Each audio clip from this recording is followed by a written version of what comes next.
সহযোদ্ধা সভাপতি বন্ধুবর বিপ্লবী ছাত্রনেতা মোহাম্মদ কামাল উদ্দিন, প্রধান অতিথি হিসেবে উপস্থিত আছেন শাইখুল হাদিস ইবনে শাইখুল হাদিস আল্লামা মামুনুল হক হাফিজাহুল্লাহ, মঞ্চে উপস্থিত জাতীয় নেতৃবৃন্দ, সর্বদলীয় ছাত্র ঐক্যের সংগ্রামী সহযোদ্ধা বন্ধুগণ, সামনে উপস্থিত সংগ্রামী ভাইয়েরা আমার।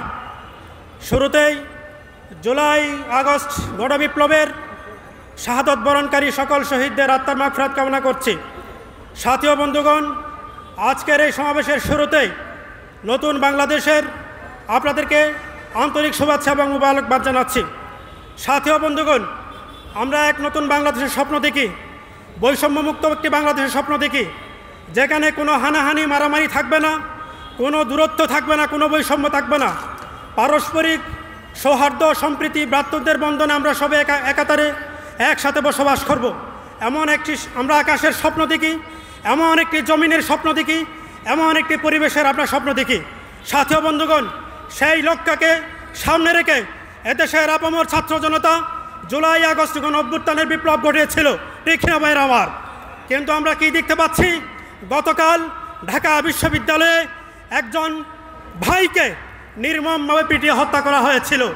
আমরা মনে করি এই হত্যা এবং আবরার হত্যার মধ্যে কোনো পার্থক্য নেই। আবরারকেও কিছু মেধাবী ভাইয়েরা তিলে তিলে সারা রাত মেরে মেরে ঠান্ডা মাথায় হত্যা করেছিল। গতকাল যে হত্যাকাণ্ড আমরা দেখেছি সেটাও ছাড়, তার কোনো বিকল্প নেই, সেটাও অনুরূপ আবরার হত্যাকাণ্ডের মতো হত্যা বলে আমরা মনে করি। সাথী বন্ধুগণ, এমন নৃশংসতা দেখবার জন্য আমরা ফ্যাসিস্টের বিরুদ্ধে সংগ্রাম করি নাই, আমরা ফ্যাসিস্ট হাসিনার বিরুদ্ধে সংগ্রাম করেছিলাম সুন্দর একটি বাংলাদেশ দেখবার জন্য।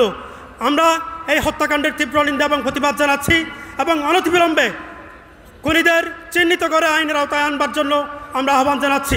ইসলামী ছাত্র আন্দোলন বাংলাদেশ কেন্দ্রীয় কমিটির পক্ষ থেকে বন্ধুপ্রতিম ছাত্র সংগঠন বাংলাদেশ খেলাফত ছাত্র মজলিসকে আন্তরিক শুভেচ্ছা এবং মুবারকবাদ জানাচ্ছি।